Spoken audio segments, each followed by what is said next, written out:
Alright, was not expecting to have to redo this video. 2 months ago, I simulated who would win the US election by using this game called the Political Machine 2024. And I'll just say again, I did accurately predict who would end up becoming president back in 2020 using this same exact method. But as of recent events, everything has been thrown out the window, since Kamala Harris is now the new presumptive Democratic nominee. But who knows, maybe I'll have to redo this video for a third time. We don't even know for sure. She is obviously not as old as Joe Biden, and she's going to play completely differently here. She's obviously going up against Donald Trump, so let's see what happens. I don't even know if we know where to begin. Now, Kamala Harris is out of California, so she should win California. She was already probably destined to, no matter what. Harris has served as a senator for California, and also she was the vice president. These are some unprecedented times, and I don't really even know what's going to happen in this game. Keep in mind the buildings everyone is setting up in, because that is going to show exactly where the key states are going to be at. I don't know why I've always really enjoyed presidential simulators like this. I just think the maps are very interesting. We have such a weird system, if that wasn't obvious. Half the states are like guaranteed to go for sure either Republican or Democrat, and then there's all these states in the middle where everyone is fighting for. I'm very curious to see who is Kamala Harris going to pick as her vice president. There's also 2 national debates scheduled. I don't even know how that's going to play out in real life yet. I'm trying my best to refrain from saying anything that's going to date this video because we're still a couple months away, and honestly, I can't even begin to imagine the chaos that's going to take place from now till November. It's only been like 8 days and everything's all over the place. So Trump infamously lost Georgia in 2020 to Joe Biden, so he is visiting Georgia in this game. Does not want to repeat that mistake. Trump also has a building here in Texas. Could he be concerned about Texas, or is he just trying to get more money per week? Obviously, fundraising is a massive aspect to this game and into real life presidential elections. Right now, we have a red Pennsylvania. Pennsylvania is a very big battleground state. Something I just learned recently, and I know people from Minnesota are going to roll their eyes and say I'm dumb, but I didn't know that Minnesota has voted Democrat for 52 years. I mean, I think I did know that in the back of my head, since even in 1984, they were the only state to vote for Mondale. Everyone else voted for Reagan, literally 1984. I made a reference to this already, but we need to keep in mind the Biden-Trump 2020 election map. Already in recent polls, it doesn't look like it's going to play out like this exactly in real life again, but we'll see if this political machine agrees with those polls. A big thing to keep in mind is just what is on the American people's mind. So addressing inflation is a pretty big deal. Expand Medicaid, illegal immigration reform, tough on crime. Right now, if you look at polling from just popular vote in general, we have a tie, 44% to 44%. We still have 12% of voters that are undecided, so that is who they're fighting for. Of course, the popular vote does not matter. We have to have certain states go certain ways. That's how our electoral system works. So Trump has managed to already have Georgia go into a light red, an event playing out in Oklahoma for, I think it's Kamala. Surprisingly, has decided to set up an HQ here in Texas. 1% state enthusiasm here in Texas. She's getting some rain done in California. Harris has lobbyists in California generating one political capital at started every turn. Eye on all these gray states up here. The Rust Belt tends to be more important than the Sun Belt. Polls are also predicting that places like Arizona and Nevada are going to go red this time, unlike in 2020. But again, that's currently in July, so we have a long time before that. Kamala's getting some money here in New York, and we are approaching the first debate soon. Kamala is technically 1% ahead of Trump, but that is, I mean, is that called the error? Who knows how accurate this is? There you go. Margin of error is what I meant. Trump kisses just the right amount of babies in a local rally. All right.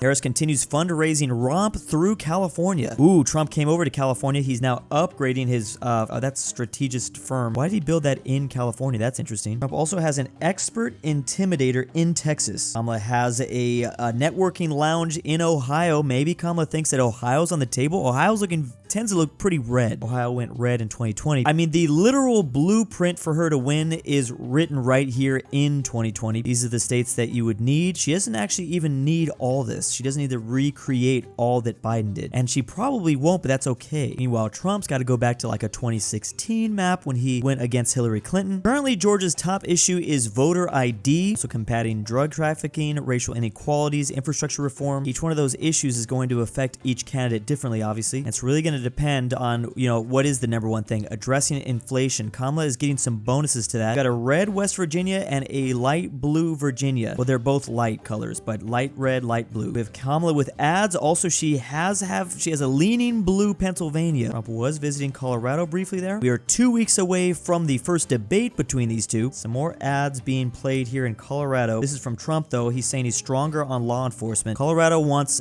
homelessness to be addressed also environmental protection. I don't think there's any way Trump's gonna turn Colorado here, but I've seen some crazy things happen in this game. Interesting, some of these ads. Also, I mean, Illinois, pretty blue state. She is running some ads here. I feel like that's already a guarantee for her. 10 weeks in, and Kamala's still only 1% ahead. Again, that's pretty much nothing in this game. Everything's gonna change after this first national debate, though. Got a solidly blue California, completely unsurprising. Indiana coming out slightly red. I mean, that's not a surprising thing, but we're getting more and more data. Wisconsin also slight blue. We also need to keep in mind the running mates. Like I said, the vice president picks are going to be interesting. Well, we already know Trump's in real life, but I don't know what he's going to pick in this game. I don't think JD Vance is even in this game, to be honest. Not yet. I think it will be probably soon. Maybe it got updated, actually. Florida's red. I think definitely Florida's safe for him, but again, we still have a long way to go. Trump spent a lot more money than Kamala currently. Colorado no longer leaning blue, interestingly enough. Oh, and the debates just happened, so let's take a look at this map, see if there's been any drastic changes. For the most part, not really. If anything, it looks like Kamala performed worse during that debate. We've got a gray New Hampshire, also Connecticut as well. Rhode Island, my bad, sorry.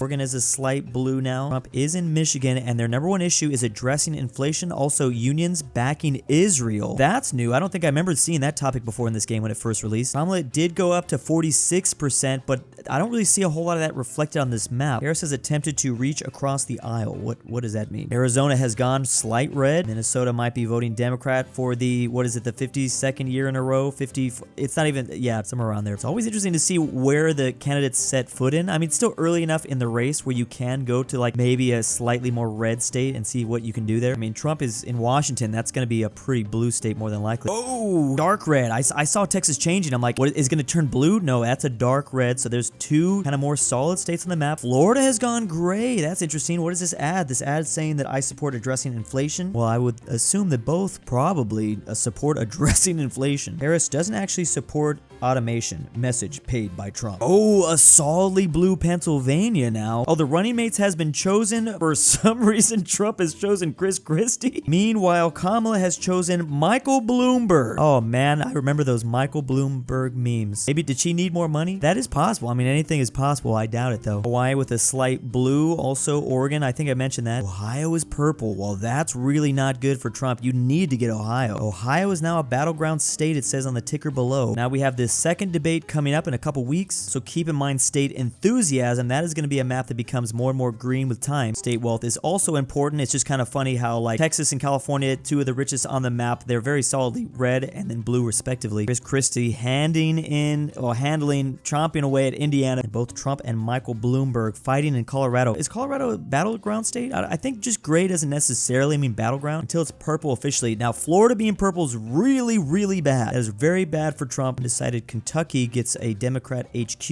Ooh, now Colorado has gone purple. Colorado doesn't have a whole lot of electoral votes, but it is still something. I mean, 10 votes is not nothing, obviously. Trump and Chris Christie in the Northeast, surprisingly, hammering away. I wonder what they see here. Trump is continuing to fundraise. Oh, Georgia is definitely going Trump now. It's a solidly red state now. Illinois was probably always going to vote Democrat. Looks like Kamala has Pennsylvania locked up. It's getting close. We're going to have to see those results from the second election. How do we have no data on New Mexico yet? Environmental protection, infrastructure funding, addressing climate change. Seems like that'll likely go blue eventually. We still don't have enough data from the region that will likely choose who's going to win this election. Everything is still very gray here. Okay, so Wisconsin is now purple. So Trump is so not out of this. This is looking really close. Two states that are battlegrounds that are not good for Trump, but these have way more electoral votes, Ohio and Florida. Wisconsin and Colorado should be more of Kamala states. Obviously, two voted red for Trump, and then these two voted blue for Biden back in 2020. This could end up being almost a coin toss. I want to see if North Carolina starts to go red or purple. Oh, it's debate time. Okay, let's watch as the map changes. It's going to be interesting. Watch like nothing happened. California man arrested for eating pancakes in the middle of a crosswalk. That sounds about right. Trump has set out a cheerleader in order to increase enthusiasm in North Carolina. Just one cheerleader doing all that. The second debate has happened, and it looking like, well, again,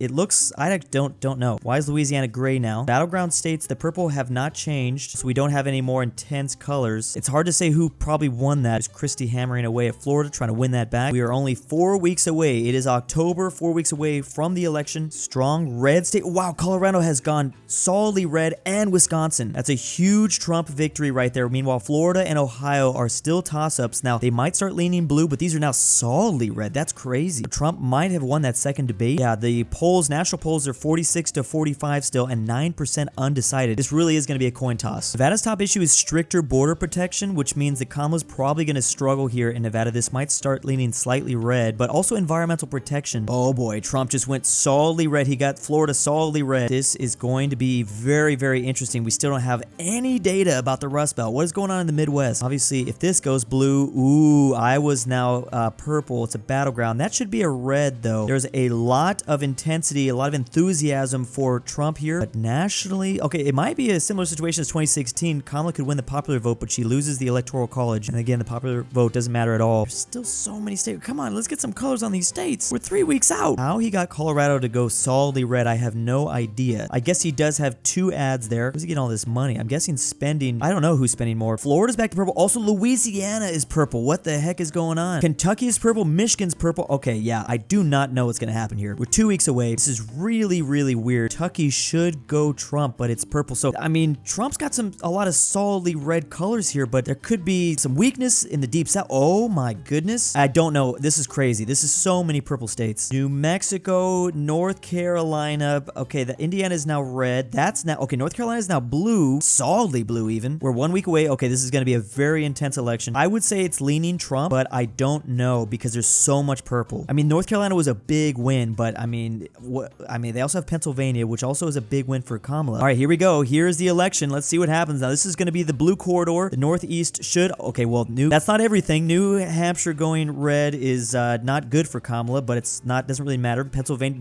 she wins North Carolina, so that's huge. Well, who wins Florida? Okay, this is going to be very close because it was Trump. Oh wow, Trump lost Ohio. Ooh, but won Kentucky. Wow, what the heck is going to happen? Who wins Michigan? Okay, I think Trump has got to be somewhat the favorite by winning Michigan. He wins Wisconsin. Yeah, he's got to be the favorite here. Does he win Louisiana? Okay, yeah, he's got to be slowly coming out of this. But does he? Oh yeah, Trump's going to win this. Minnesota did not change their vote. They are still the state that always votes Democrat, at least for the last like 50 years. And Texas is obviously going to go red. This is going to go red. Yes, Trump is definitely going to win now. He just needs to get to 270, which, does he get that? He still needs, okay, now he has it officially. Oh, wow, he's going to barely get it. He might win Alaska. This ended up being really, oh, he won Hawaii. How did he win Hawaii? Yeah, this was actually extremely close, 261 to 277. Popular vote, 73 million, which is technically less than Biden. That was incredibly close. Small businesses, public school funding, illegal immigration. These are some of the top issues. Yeah, Donald Trump did lose the popular vote, and he lost the popular vote by almost 10 million again. He ended up spending a lot more than Kamala. Wow, this is interesting. That ended up being really close, even though, yeah, like I said, I mean, he lost it by a whole 2%. Sun Belt went almost entirely red. Nevada was a very, like, interesting pickup. If Kamala locked down Hawaii like she was supposed to, then I think, like, electoral-wise, they would have been only 5 or 6 points difference. She picked up North Carolina and Ohio and Pennsylvania, but other things were like, yeah, that was the downfall. Funny enough, winning New Hampshire was actually a pretty big deal because he needed every point he could get to get over 270. Well, I guess we're gonna see if this happens. Big ol' thanks to my patrons. Drew's Argentinian grandpa. Lucas, the Canadian goose from Avaca. Drew har förvisats från Sverige för brottet att vara dans. Amateur archaeologist. Carmel S. Connor Beautiful. Megan. Frederick, your dad back with the milk. Look out, Wizard King. Sevi, if you hear this, and Tamron.